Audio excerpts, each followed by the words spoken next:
What I'm going to do today is tell you about my family and our story, and about many of the people we've met and worked with on this journey.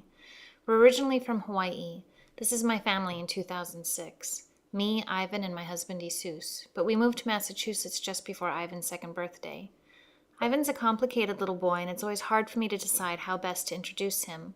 I want to start by telling you that he's a joy and the most affectionate person I've ever met. He can hug you so hard it hurts. His smile is infectious, and when he's happy, everyone knows it. Of course, when he's not happy, everyone knows that too. Ivan knows what he likes. He likes music, swimming, and honey toast. And even though he can't talk, he's pretty good at communicating his feelings. But I also feel that it's important for me to explain Ivan's medical conditions. In order to really know him, you have to know his diagnoses, but I want to emphasize that Ivan is not his diagnosis. Ivan's a great kid who's genuinely fun to be around. He's sweet and silly. That's who Ivan is. Ivan was born in 2005. When he was 14 months old, he was officially diagnosed with Leber's congenital amaurosis.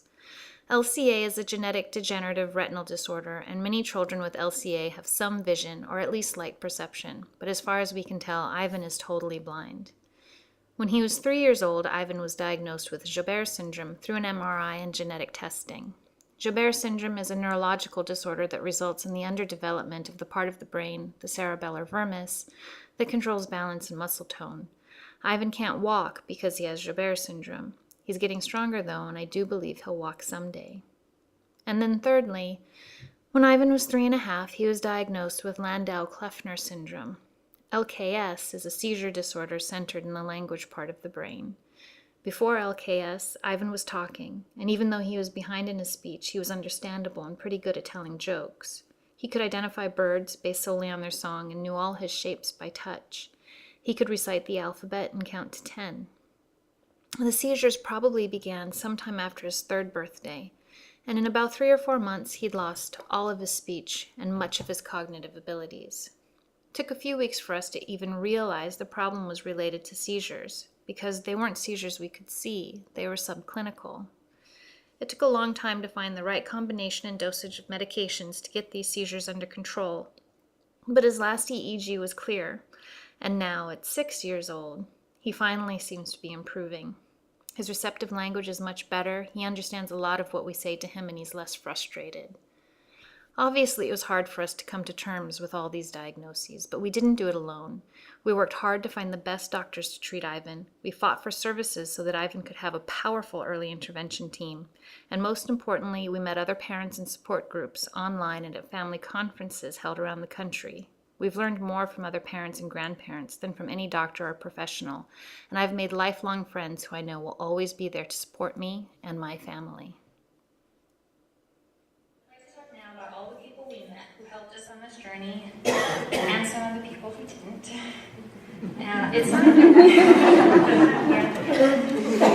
It's not easy raising a child with advanced special needs.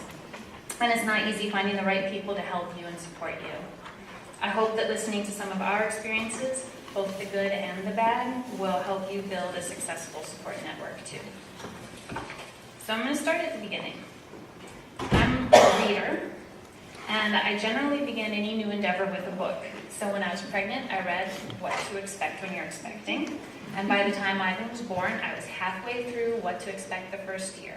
As a first-time mom, but I totally knew what to expect because I had read these books. So imagine my confusion when Ivan's only a few hours old and he's panting in his sleep, and I'm flipping through What to Expect the First Year, and there's nothing on panting. And so I'm thinking, well, maybe it's just normal. Maybe that's why there's nothing in here. Because I didn't want to have to face the fact that something not normal might be happening to my newborn baby. But my husband, Jesus, was worried because he's always worried, and that's a good thing. And so he called in the nurse, and the nurse said, no, that's not normal. We don't know what that is. He may have pneumonia, we're not sure.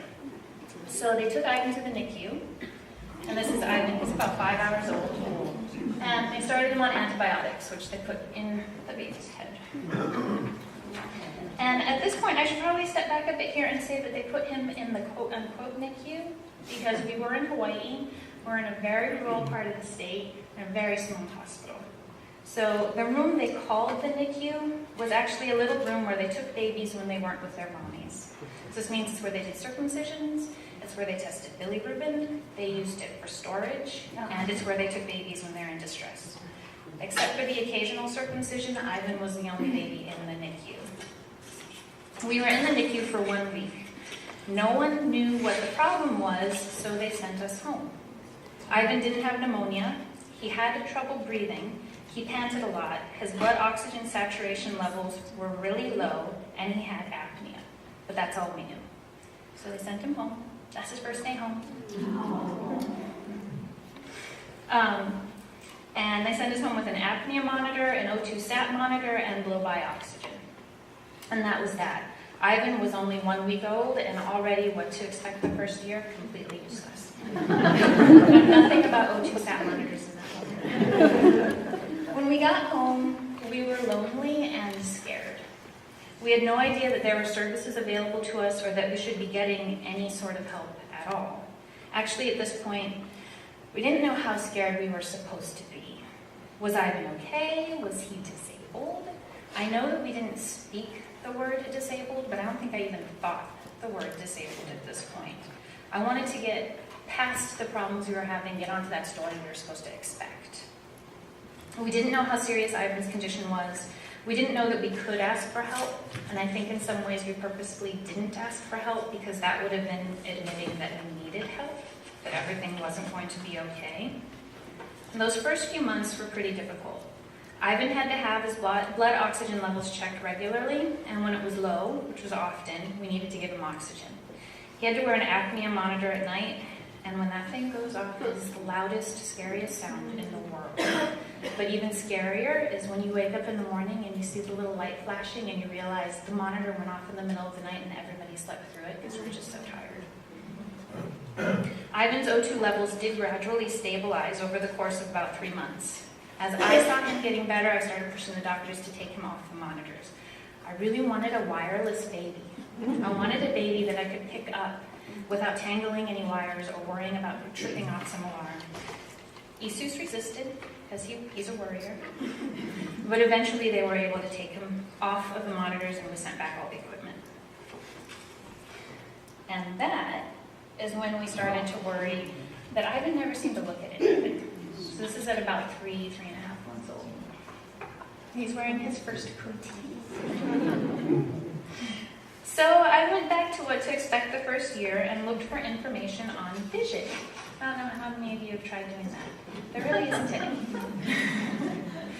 I found a section that said that you should have a mobile over your child's crib because that will help stimulate visual maturation. I did not have a mobile, and I felt like I must be the worst mother in the world because I didn't have a mobile in my child's crib. And then there's also this one little bit on the milestones for 3 months that said, at this point, your child ought to, quote, pay attention to a raisin. That's all it says. Pay attention to a raisin. What does that even mean? Why would anybody pay attention to a raisin?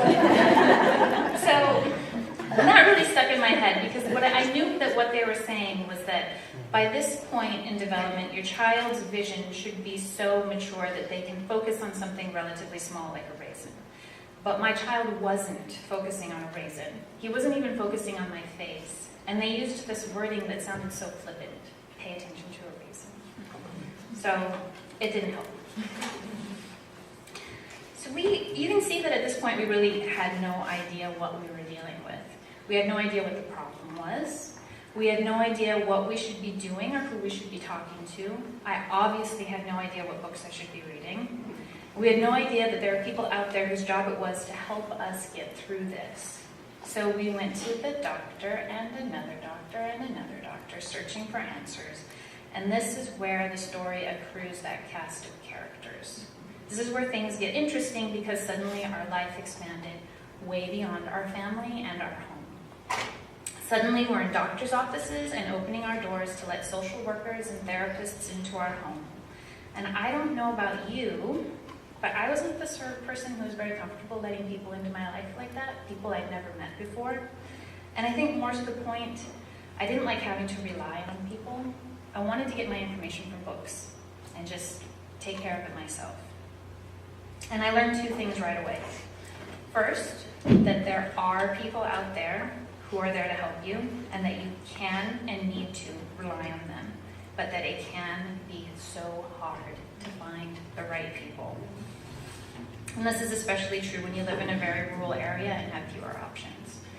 I know that this is not the case for everybody, but for us it was. I remember being in the pediatrician's office and feeling so hollowed out because I didn't know what to do. I knew that Ivan was starting to miss milestones because I had what to expect the first year, and I knew he wasn't meeting them. And I thought, shouldn't there be somebody helping us do this? So I asked the doctor, and I'm going to call him Dr. F, because I don't want to give his real name. I said, he's not doing things he's supposed to be doing. He's not rolling over. He's not holding his own head up. Is there somebody who can help us with this? And Dr. F looked at me like he was so frustrated. I mean, yes, I was in his office a lot more often than his other patients, but still. And he just murmured 0 to 3. And I didn't know what that meant. I thought that he had given me 3 numbers, 0, 2, 3. And I honestly thought these were numbers that I was supposed to dial into a phone, like 911, and somebody would pick up on the other end and say, yes, I'm here to help you with your baby. So I said, what's that? And he was exasperated, and he sighed, and he left the room, and he came back with a pamphlet, which I actually found the very pamphlet online. Early intervention. I'd never heard of such a thing. All I could think was, why did it take you almost 4 months to hand me this pamphlet? That's when I learned my second lesson, that you find out pretty quickly who you can rely on and who you can't. And the ones you can't rely on, it's okay to get rid of them and replace them. Some doctors or social workers are really helpful, and some might as well be brick walls that you're beating your head against. Some family or friends stop returning your calls, and others really step up and help out. Ivan's grandma, for example, came over every day after work to play with Ivan. And as you can see, she's holding his head up because he couldn't hold his head up by himself. Working within the limits of our health insurance coverage and the very few doctors available in our area was extremely frustrating. I know this is true for many other families living in rural states. We had to learn to be flexible when we didn't want to be flexible, and we had to learn to push when we didn't want to push. Neither Isus or I are generally rock the boat kind of people, but when it comes to your baby, sometimes you have to rock that boat or you'll drown. The first ophthalmologist we saw, I'm going to call him Dr. W, was quiet and reserved. After dilating Ivan's eyes, Dr. W began with a simple test. He picked up his keys, dangled them in front of Ivan's eyes, and said, "Nope, he can't see." So that's the test for vision in an infant. I could have done that at home. Then he looked in Ivan's eyes with that little doctor light, and about a minute later, he rendered a diagnosis of sorts. Dr. W told us that Ivan's eyes were fine. The problem must be with his brain. He said, "I don't do brains." That's a direct quote. "I don't do brains." And that was that. I know this sounds negative, but I also know that we're not alone in having these sorts of experiences with doctors. My point is, if we had let the healthcare system move us along without resistance, we never would have gotten the help we needed for Ivan. We needed to be much more proactive, and that was a hard thing for us to do, but we did it. That afternoon, I picked up the phone and called the office of a retinal specialist on the Big Island in Hawaii who is outside of our health network. That might not sound like a big decision, but it was a big decision for us to make because visiting one doctor out of pocket is incomprehensibly expensive. We figured it would be worth it for the second opinion.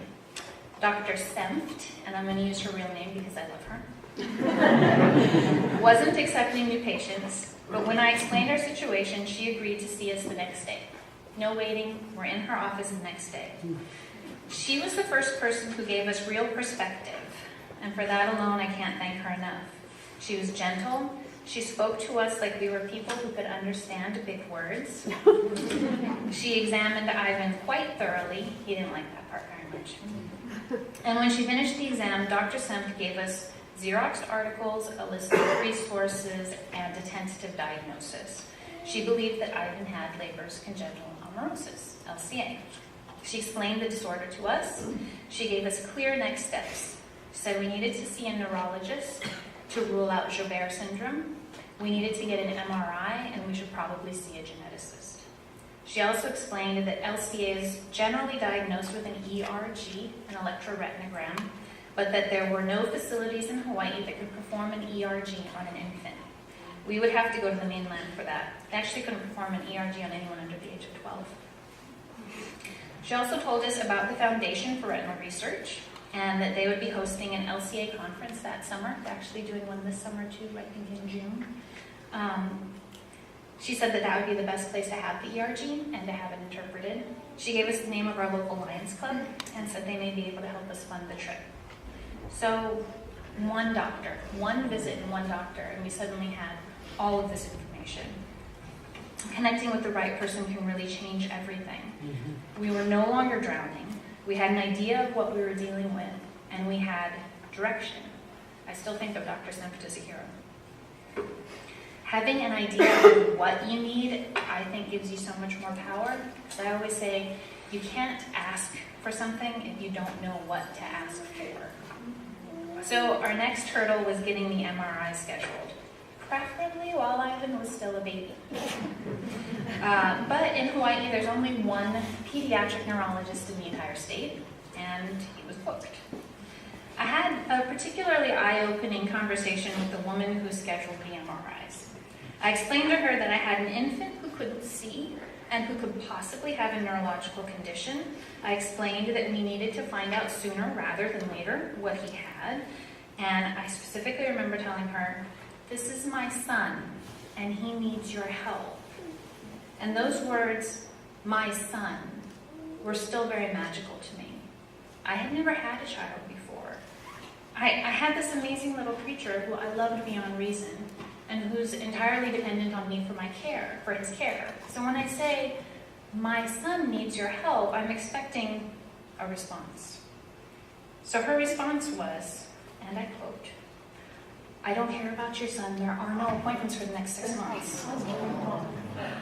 Now I want to say in her defense, I know I was being exasperating and I was probably whining on the phone.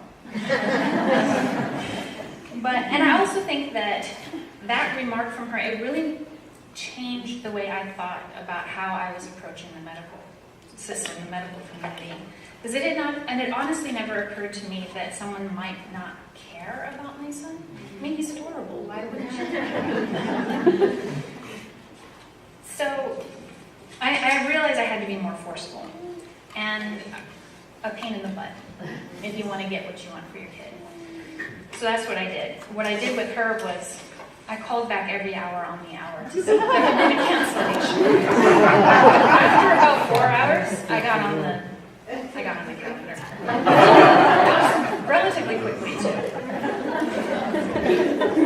So Ivan did have his MRI, and that's actually a picture of Ivan right after his MRI in the hotel in Honolulu, because he got all worked up on the drugs they gave him to go to sleep. The neurologist told us that Ivan did not have Joubert syndrome. He was wrong, but I'm going to talk more about that later. Dealing with the healthcare system was difficult, but learning how to be an unrelenting pain in the butt came in handy when we found ourselves facing an underfunded and understaffed early intervention system. In the first few months of Ivan's life, the doctors and the diagnosis were the most important thing. We needed to know what Ivan had. We needed to know, is it treatable? And if it's treatable, let's treat it. But then we started to realize, Ivan's a baby now. He's developing now. And he needs help with that development now. And it's up to us to find therapies to help him develop.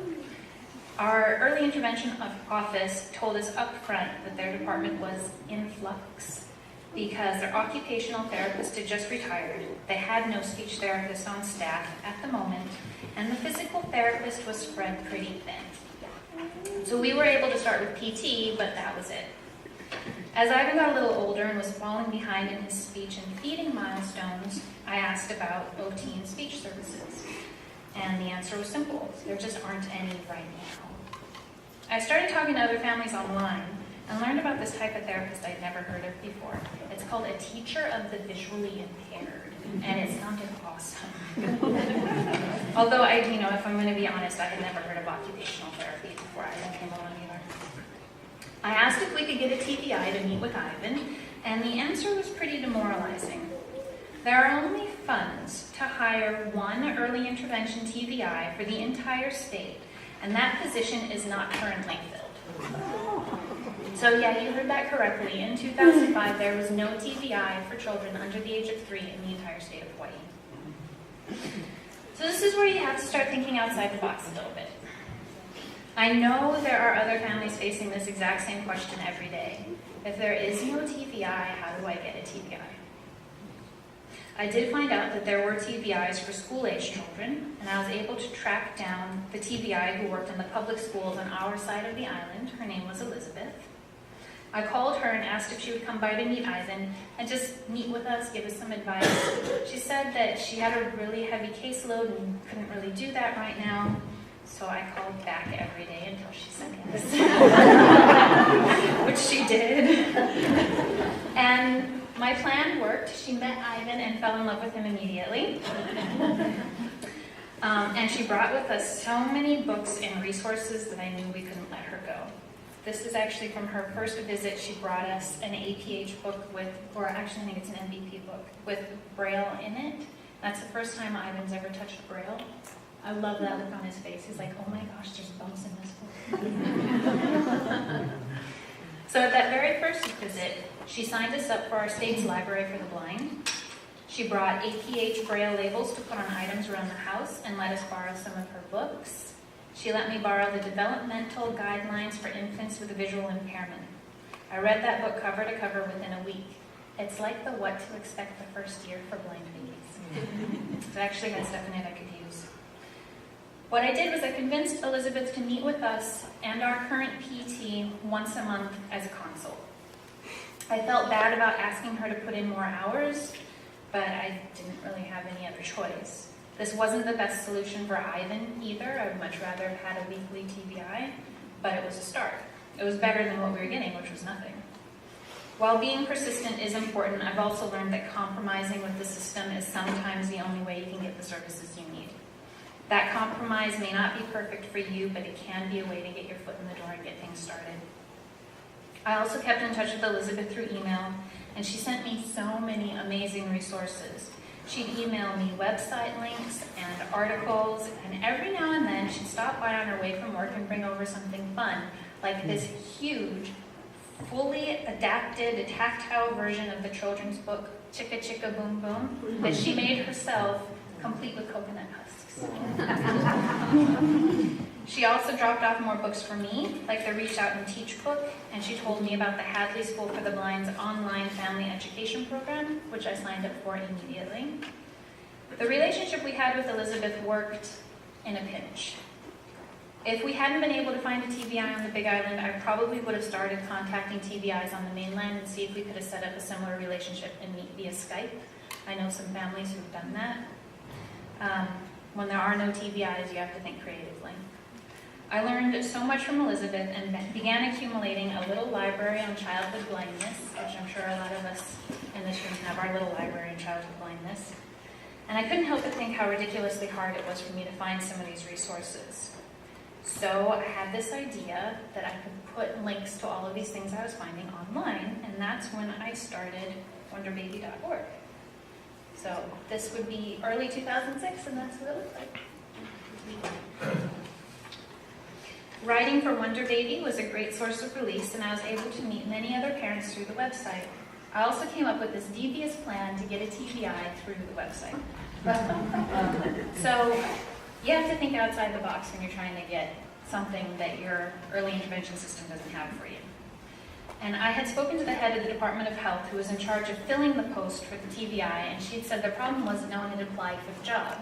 So I figured if all I have to do is find a TVI who wants to move to Hawaii, right? That shouldn't be too hard. So I wrote an article, TVI position available in Hawaii. And I contacted schools around the country who had programs for TVIs and said, emailed them the link to this page and said, you have anybody who's graduating, who's looking for a job, who wouldn't mind moving to Hawaii? Here you go. And I had 10 applicants within the first week. I also had the Hawaii DOH director on the phone immediately, calling me to politely ask what the heck that I thought I was doing. I explained that I was trying to help them fill the TBI position. She said the problem was lack of applicants, so I found applicants. The DOH director explained that it was against state policy to actively pursue applicants. I said, I don't think that sounds like a very good policy, but I don't see how I broke any rules because I don't work for the state. The conversation went around and around for a long time, and what she was trying to tell me without actually telling me was, we don't have the money to fund this position. We don't want to fill this position because we can't fill this position, so can you please take that off your website? Then she explained to me that if the position were filled, and there was a TBI in Hawaii, working with children under 3 years of age, there would be one for the entire state. Now, I don't know if I've mentioned yet, but Hawaii is really the series of islands. So there would be one TBI working with all children with visual impairments under the age of 3 on all of the islands.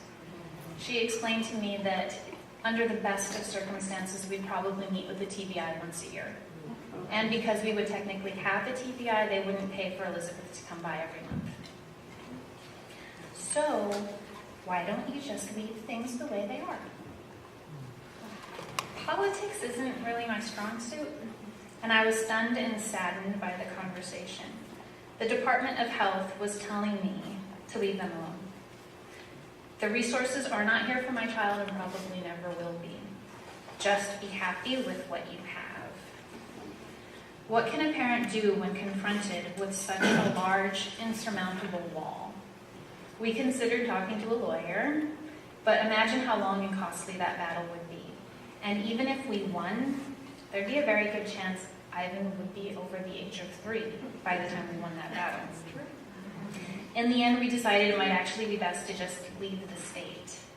Maybe that's giving up, but time is not on your side when you're raising a child. You can't put him in a little stop growing box while we figure this out for you. And I believe that institutions like the DOH in Hawaii rely on parents having that sort of mentality. But before we moved, we wanted to attend the LCA conference that Dr. Sempt told us about. So in the summer of 2006, we got on an airplane. That's Ivan on an airplane. He still loves airplanes. And we headed for Cleveland. The conference was a whirlwind of information and emotions. We met with doctors who are actually researching cures for LCA, so if anybody can give us a diagnosis, it would probably be these guys. Ivan had the ERG and at last a definitive diagnosis of LCA, and that's Ivan after the ERG. That's actually a pretty tough test, the ERG. Most importantly, we met other families, lots of parents and children all coming from the same place and dealing with the same issues. Relating to a stranger immediately is a weird sensation, and relating to hundreds of strangers immediately is a little surreal. We were giddy and exhausted and a little overwhelmed by the experience. We took away 2 very important lessons from that LCA conference. First, always listen to other parents. They know more than anyone else. They even know more than the super smart expert doctors we've traveled so far to see. At the LCA conference, we met a mom named Katie and her daughter Josie. We're still friends with them. Josie was a little younger than Ivan, and she had both LCA and Joubert syndrome. I remember talking to Katie in the lobby one night after dinner, and she's looking at Ivan really thoughtfully, and she says, "Did you guys ever think about getting a test for Joubert syndrome?" And I said, "Oh, yeah, we did that. He doesn't have that. He had the MRI, he's had the ERG, he has LCA, he's cool." I was still really kind of flying high on that, having had a diagnosis of LCA. I didn't want to have to come off of that just yet. So Katie kept looking at Ivan and said, "You might want to get a second opinion on that." And I was about to say, "No, he's fine," when I noticed her daughter stick her tongue out in the funny way Ivan always did, which of course I have a picture of. And I said, "Oh, Ivan does that." And Katie says, Oh yeah, that's pretty common with Jobert's kids. And I really hate to admit this, but I was kind of annoyed with Katie for saying that to me, because she was asking me to second guess the doctors. And they had told me that he does not have Joubert syndrome. Neurologists said he doesn't have Joubert syndrome. I just met with like the experts in LCA, and they didn't say we should have him checked out for Joubert syndrome. Is she trying to tell me that a mom has more information than a doctor? Yeah. Yeah, and that's a really important point to remember, and an extremely valuable lesson that Katie taught me. Even the best, most specialized doctor or therapist does not have more experience with a condition than the family who's living with it. Always listen to parents and remember that it's okay to second guess a doctor. Obviously, we did find out that Ivan does have Joubert syndrome. She was right. Just by looking at him, that's all she had to do. I don't want to disparage the knowledge of doctors or professionals. Their education, experience, and access to scholarly works and research is invaluable, and that's why we have fought so hard throughout Ivan's life for the opportunity to meet with and receive services from some of the best doctors and therapists in the field. But living with a disorder is something else completely. This encounter with Katie and the realization that maybe we should look into getting a second MRI and a second opinion about Joubert syndrome really transformed my approach to my website. At first, I had wanted to just focus on providing links to videos, books, and papers written by doctors. I thought they have extensive experience working with and researching childhood blindness, and I assumed that the only way to find accurate information was to look to academia. But after meeting the parents at the LCA conference in Cleveland, I realized that accuracy can only take you so far. As a mother, what I really need is practical information. So, for example, I had read these articles on sensory integration. I knew multi-sensory things were supposed to be important, but it was a grandfather who told me about these scented rattles he made. They're Gerber juice bottles with cloves or cinnamon sticks inside, holes punched in the lid. When you shake them, they make noise. They have this great smell that really only comes out when you shake them. Very multi-sensory, super easy to make, and the perfect thing to put on a website, right? I read an academic paper on tactile defensiveness, but it was a mom who showed me how to put together a sticky box. What she had done with her daughter was fill this box with all sorts of tactile things that her daughter hated, sticky things and gooey things, and played with it every day until she got to the point where it didn't bother her anymore. That's what we did with Ivan. It worked. And it's perfect to put on a website. I joined more online groups, learned more from parents. I used my website to write about what I learned from other parents and what we had learned from Ivan. I wanted Ivan and other babies and children with visual impairments and their families to have the predominant voice on the website, not doctors. I asked parents who I met online to write articles for the website, and lots of them did. And that's how I started to create a database of articles written by parents for parents. And I still think that's what makes WonderBaby special. So that was my first lesson. Never underestimate what you can learn from another parent or grandparent. The second thing we learned at the LCA conference in 2006 was that we had it really bad when it came to services, and that we needed to move. So we left the conference with a feeling of elation for having learned so much, and sadness for having learned some things that we wished weren't true, like how bad we had it in Hawaii. We decided before the plane landed that we were going to have to move, and probably soon. We chose Massachusetts and Perkins pretty quickly, both because of the school's reputation and because we had family living in New England. So I took a deep breath and called the Perkins School for the Blind. I didn't know what I would find or who I would talk to. I spoke to Ann Ross, a social worker in the infant toddler program, and I had never had a conversation like that before. I explained our situation, that we were preparing to move to Massachusetts. She asked about Ivan, started doing the intake over the phone. So I started to say, Ivan has LCA. And I'm used to having to say, Ivan has LCA. That means Leber's congenital amaurosis. That's a retinal blah, blah, blah, blah, blah, because nobody had ever heard of it before. So I said, Ivan has LCA. She goes, oh, Leber's. Yeah, he'd be in Monday group. I was like, you've heard of it? And she goes, oh, yeah, sure. We've had quite a few babies with Leber.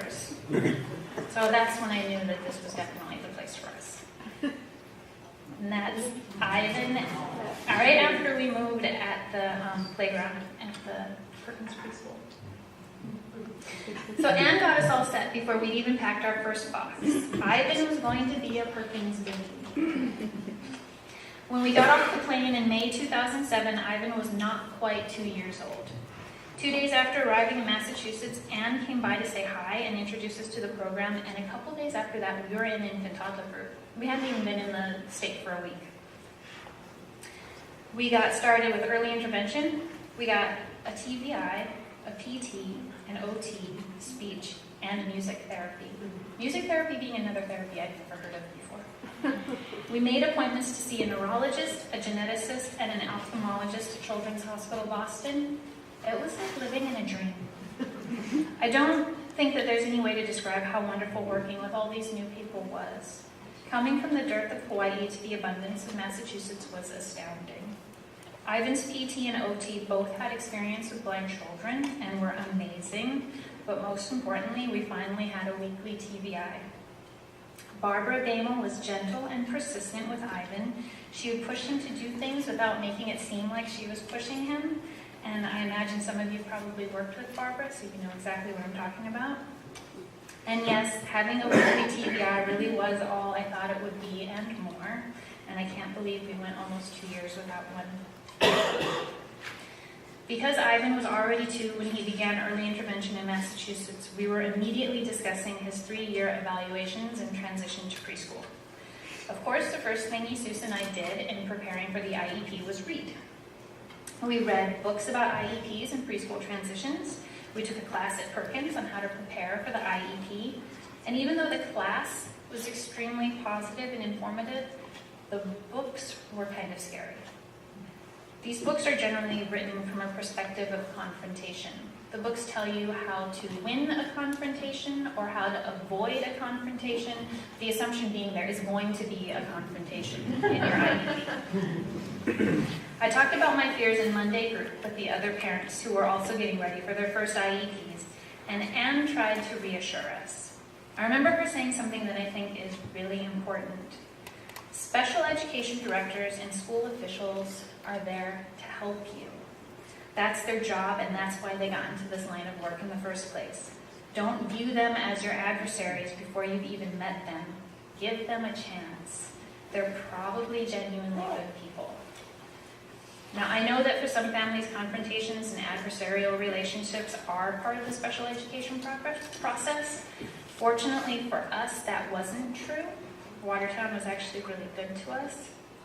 But I also think it's really important to start that relationship on the right foot. If you start by reading these books and you're ready to have a fight and you haven't even met them yet and you go into that first meeting yelling, that's not going to help. Anne's advice did hold for us, and I'm glad we were calm and open in our first meeting. So Ivan was placed in the preschool program here at the Perkins Early Learning Center. That's his first day of school. We were checking out the lunchroom. When Ivan began the preschool program, he was doing wonderfully. He was still behind in a lot of his development, but he was catching up and getting stronger and more talkative. But by September of 2008, everything fell apart. His speech became less and less comprehensible, and he was angry all the time. At times, there was just no reaching him. Looking back, we can say this is probably when his seizures began. He wasn't diagnosed with Landau-Kleffner syndrome, a disorder that impacts the language part of his brain, until early 2009. Emotionally, this was really hard for us as a family to accept. Ivan was blind. Okay, that's fine. He has a neurological condition. All right. He has seizures too. It was just too much. That's Ivan at his last EEG. The thing I love about this picture is he's so stoic. He is not happy, but he'll put up with it. The teachers at the Early Learning Center really pulled us through. They were our supports while we searched for ways to reach Ivan and help him relearn the things that used to be so easy for him. This really hit me when we were in our last IEP meeting. We all sat down and everyone introduced themselves and gave their report on Ivan's progress. As we went around the room and each teacher or therapist explained what they were doing with Ivan and what his strengths were, something occurred to me. They all actually know Ivan. There wasn't a single person in that room who said something that I didn't agree with. Each teacher's report about Ivan was really about him. They knew what he liked and didn't like, and they knew how best to reach him. And they loved him. They spoke of him like he was a person, and they truly cared for him. On this journey with Ivan, we've worked with so many people. Some people were obstacles that we needed to get around, but most were helpful and encouraging. We would not be where we are now as a family without the support we've received, and Ivan would not be the child he is either. So I'd like to close with one final thought. And this usually makes me cry, and I do my best not to cry. I don't know why this is the part that makes me cry. When Ivan was a baby, and we were just coming to terms with the fact that he was blind, I went online and I typed blind babies into a search engine. The first result was the Blind Babies Foundation in California. I clicked on that link and I saw an announcement for their annual Beeping Egg Hunt on their homepage. This is from their last Beeping Egg Hunt. I was transfixed by the knowledge that there was a group of people out there who organize an accessible egg hunt every year for blind children and their families. I don't know if this makes any sense, but seeing that when Ivan was a baby really calmed a lot of my fears. All I could think is, if there are people out there who would do this for my family, then we're going to be okay. We just need to find these people.